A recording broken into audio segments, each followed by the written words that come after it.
بسم اللہ الرحمن الرحیم۔ الصلاۃ والسلام علیک یا سیدی یا رسول اللہ وعلی آلک وصحابک یا حبیب اللہ۔ واجب الاحترام دوستو، عزیزو، بزرگو، السلام علیکم ورحمۃ اللہ وبرکاتہ۔ جن حضرات نے ابھی تک ہمارا چینل جو ہے سبسکرائب نہیں کیا، برائے مہربانی وہ چینل کو سبسکرائب فرما لیں تاکہ آئندہ آنے والی جو ویڈیو ہیں وہ آپ تک پہنچ سکیں، کیونکہ ہمارا ایک پیغام پہنچانے کا ہی سلسلہ ہے اور الحمدللہ تبلیغ کی نیت سے ہم کر رہے ہیں۔ اس لیے جو حضرات ہماری بات کو سنتے ہیں، اللہ تعالیٰ انہیں جزائے خیر عطا فرمائے، اور سننے اور سنانے والوں کو اللہ عمل کی توفیق عطا فرمائے۔ آج میں جو عرض کرنا چاہتا ہوں وہ ایک بڑی ہی عظیم الشان شخصیت کے بارے میں۔ وہ شخصیت جو ایک ہمہ جہت شخصیت تھی، یعنی بعض حضرات ہوتے ہیں جن میں کوئی ایک صفت ہوتی ہے، کسی میں دو، کوئی ایک میدان کا ماہر ہوتا ہے، کوئی دوسرے کا، کوئی تیسرے کا۔ مگر آج میں جس شخصیت پر گفتگو کرنا چاہتا ہوں وہ ہمہ جہت شخصیت تھی۔ میری مراد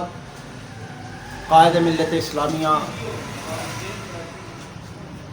حضرت مولانا شاہ احمد نورانی صدیقی رحمۃ اللہ تعالی علیہ۔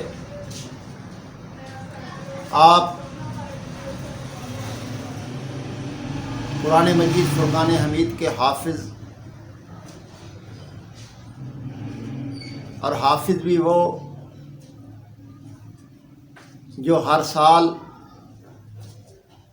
قرآن مجید فرقان حمید تراویحوں میں اور نوافل میں سناتے رہے، اور روزانہ قرآن مجید فرقان حمید کی تلاوت کرنے والے حافظ قرآن تھے، اور قاری قرآن ایسے کہ عربی لب و لہجہ والے بھی آپ کو سن کر داد تحسین دیے بغیر نہیں رہ سکتے تھے۔ پھر اس کے علاوہ آپ علوم اسلامیہ کے فاضل تھے اور جید عالم دین تھے، اور سلسلہ عالیہ قادریہ کے عظیم شیخ کامل تھے، اور صاحب اجازت و خلافت تھے۔ پھر آپ میدان مجاہد تھے، جہاں کہیں باطل سر اٹھاتا، قائد ملت اسلامیہ اس کی سرکوبی کے لیے اپنا کردار ادا فرماتے اور کلمہ حق بلند فرماتے، اور آپ نے ساری زندگی مذہبی رہنمائی بھی فرمائی ہے اور سیاسی رہنمائی بھی فرمائی ہے۔ الغرض اگر مسلح امامت کو دیکھا جائے تو وہاں بھی مولانا شاہ احمد نورانی صدیقی نظر آتے ہیں، اگر ایوان سیاست کو دیکھا جائے وہاں بھی مولانا شاہ احمد نورانی صدیقی رہبر اور رہنما کی حیثیت سے نظر آتے ہیں۔ حضرت مولانا شاہ احمد نورانی صدیقی رحمۃ اللہ تعالی علیہ آپ 31 مارچ 1926 کو میرٹھ میں پیدا ہوئے۔ حضرت شاہ عبدالعلیم صدیقی رحمۃ اللہ تعالی علیہ کے گھر میں آپ کی ولادت ہوئی۔ شاہ عبدالعلیم صدیقی رحمۃ اللہ تعالی علیہ عالم مبلغ اسلام تھے، اور اعلیٰ حضرت عظیم البرکت مجدد دین و ملت حضرت شاہ احمد رضا خان رحمۃ اللہ تعالیٰ علیہ کے خلیفہ مجاز تھے۔ حضرت مولانا شاہ احمد نورانی صدیقی رحمۃ اللہ تعالیٰ علیہ، آپ کی شادی بھی مدینہ منورہ میں حضرت ضیاء الدین مدنی رحمۃ اللہ تعالیٰ علیہ کی خانوادہ عالیہ میں ہوئی تھی۔ حضرت مولانا شاہ احمد نورانی صدیقی رحمۃ اللہ تعالیٰ علیہ نے آپ نے والد گرامی حضرت شاہ عبد العلیم صدیقی میرٹھی رحمۃ اللہ تعالیٰ علیہ کے وصال کے بعد بین الاقوامی سطح پر جو آپ کا تبلیغ کا کام تھا، اس پر آپ نے اپنی ذمہ داریاں نبھائیں اور طول و عرض کے مختلف ممالک میں آپ نے اسلام کی تبلیغ کی، اور آپ کی تبلیغ سے غیر ممالک میں بہت سارے لوگ دائرہ اسلام میں داخل ہوئے، اور حضرت مولانا شاہ احمد نورانی صدیقی رحمۃ اللہ تعالیٰ علیہ نے وہاں مدارس اسلامک سینٹر جو تھے وہ قیام فرمائے آپ کی قیادت سرپرستی میں، اور بہت ساری مساجد آپ نے وہاں تعمیر کروائیں۔ یعنی ورلڈ اسلامک مشن کے نام سے آپ نے ایک ادارہ قائم کر کے جو تبلیغ دین کا کام تھا وہ آپ نے سر انجام دیا۔ اور ملک پاکستان میں حضرت مولانا شاہ احمد نورانی صدیقی رحمۃ اللہ تعالیٰ علیہ نے بے مثال کردار ادا کیا، اور ملک کی سیاست میں آپ نے اس وقت عملی طور پر حصہ لیا جب آپ جمعیت علماء پاکستان، جو کہ اہل سنت و جماعت کی نمائندہ جماعت ہے سیاسی، یہ جماعت اصل میں ان لوگوں کی جماعت ہے جنہوں نے پاکستان بنانے میں اپنا کردار ادا کیا تھا۔ وہ علماء مشائخ اہل سنت جو 1946 میں بنارس میں ہونے والی سنی کانفرنس کے شرکاء تھے، منتظمین تھے، اور بنارس سنی کانفرنس کے جو متعلقین، وابستگان، سامعین، وہاں بیان کرنے والے، اس کانفرنس کو سجانے والے جو حضرات تھے، پاکستان بننے کے بعد جو کہ پاکستان سنی کانفرنس کے اعلان کے بعد اس کی منزل قریب ہوئی، اور تمام نمائندہ علماء مشائخ اہل سنت جو تھے وہ بنارس سنی کانفرنس کا حصہ تھے، اور وہ بنارس کانفرنس جو تھی قیام پاکستان کے بعد اس کے وابستگان کا اجلاس جامعہ انوار العلوم ملتان کے اندر حضرت غزالی زمان سید احمد سعید کاظمی رحمۃ اللہ تعالیٰ علیہ کے ادارہ میں 28 مارچ 1948 کو ہوا، جہاں جمعیت علماء پاکستان، کیونکہ پہلے بنارس سنی کانفرنس تھی جہاں تحریک پاکستان اور قیام پاکستان کی جدوجہد کی گئی، اور قیام پاکستان کے بعد سیاسی جدوجہد کرنے کے لیے جن لوگوں نے قیام پاکستان میں حصہ لیا تھا، انہوں نے اپنی سیاسی تنظیم جس نام سے بنائی، متعارف کروائی، وہ جمعیت علماء پاکستان تھی۔ جمعیت علماء پاکستان 28 مارچ 1948 کو ملتان میں اسے قائم کیا گیا، جس میں علماء مشائخ اہل سنت نے اپنا کردار ادا کیا۔ المختصر حضرت قائد ملت اسلامیہ امام شاہ احمد نورانی صدیقی رحمۃ اللہ تعالیٰ علیہ، آپ 1970 میں باقاعدہ جمعیت علماء پاکستان میں شامل ہوئے،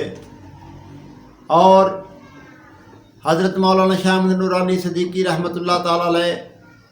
نے بھی سیاست میں کارہ نمایاں سر انجام دیے۔ آپ قومی اسمبلی کے رکن منتخب ہوئے اور 1973 کا جو آئین ہے وہ آئین ساز کمیٹی میں حضرت مولانا شاہ احمد نورانی صدیقی رحمۃ اللہ تعالیٰ علیہ نے ایک جاندار کردار ادا کیا۔ حضرت مولانا شاہ احمد نورانی صدیقی رحمۃ اللہ تعالیٰ علیہ نے یہ تجویز پیش کی اور اس تجویز کو پاس بھی کروایا کہ پاکستان کا سرکاری مذہب جو ہے وہ اسلام ہوگا، اور 1973 کے آئین کے اندر آپ نے یہ شامل کروایا کہ پاکستان کے جو کلیدی عہدے ہیں یعنی صدر پاکستان جو ہے وہ مسلمان ہوگا، پاکستان کا وزیر اعظم جو ہے وہ مسلمان ہوگا۔ حضرت قائد ملت اسلامیہ امام شاہ احمد نورانی صدیقی رحمۃ اللہ تعالیٰ علیہ نے آئین پاکستان میں یہ بات شامل کروائی کہ پاکستان کے اندر کوئی ایسا قانون نہیں بن سکتا جو اسلام کے خلاف ہو۔ الغرض حضرت مولانا شاہ احمد نورانی صدیقی رحمۃ اللہ تعالیٰ علیہ نے پاکستان کے آئین کی تیاری میں بھی اپنا اہم کردار ادا کیا، اور 1974 میں قادیانیوں کے خلاف آپ نے ہی قرارداد پیش کی تھی کہ جو ختم نبوت کا منکر ہے وہ مسلمان نہیں ہے، وہ غیر مسلم ہے، اور آپ کی قرارداد کو ہی 7 ستمبر 1974 کو پیش کیا گیا، جس کے نتیجے میں منکرین ختم نبوت کو غیر مسلم قانونی طور پر ڈکلیئر کیا گیا۔ حضرات گرامی، حضرت مولانا شاہ احمد نورانی صدیقی رحمۃ اللہ تعالیٰ علیہ آپ نے 1977 میں نظام مصطفیٰ کی تحریک میں بھرپور کردار ادا کیا، اور آپ کی تجویز پر ہی اس کا نام نظام مصطفیٰ رکھا گیا، تحریک نظام مصطفیٰ۔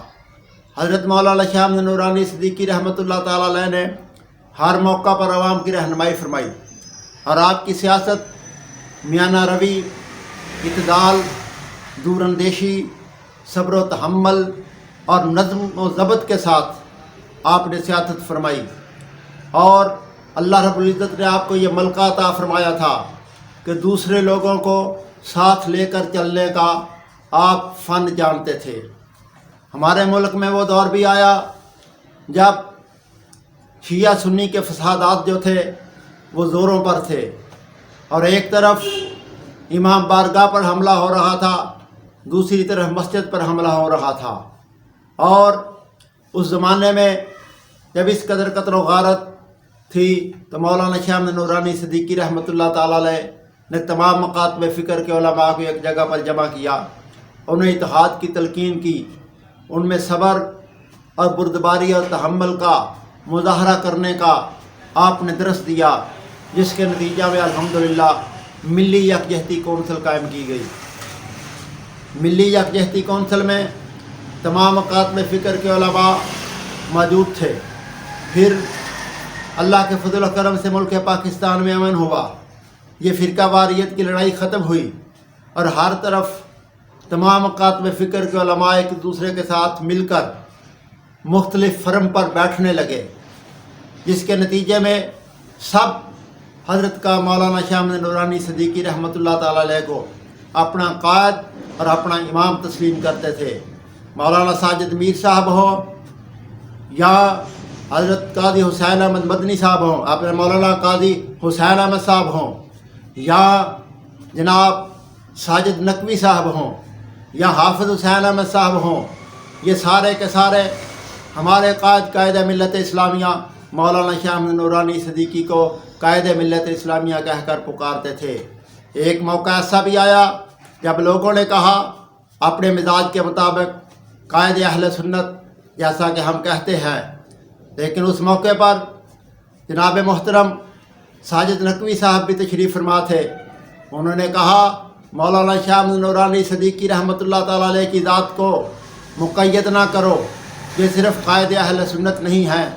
میں تو سنی نہیں ہوں، میں تو فقہ جعفریہ سے تعلق رکھتا ہوں، لیکن مولانا شاہ احمد نورانی کو میں بھی اپنا قائد تسلیم کرتا ہوں، میں بھی مولانا شاہ احمد نورانی کو اپنا قائد مانتا ہوں۔ حضرات گرامی قدر،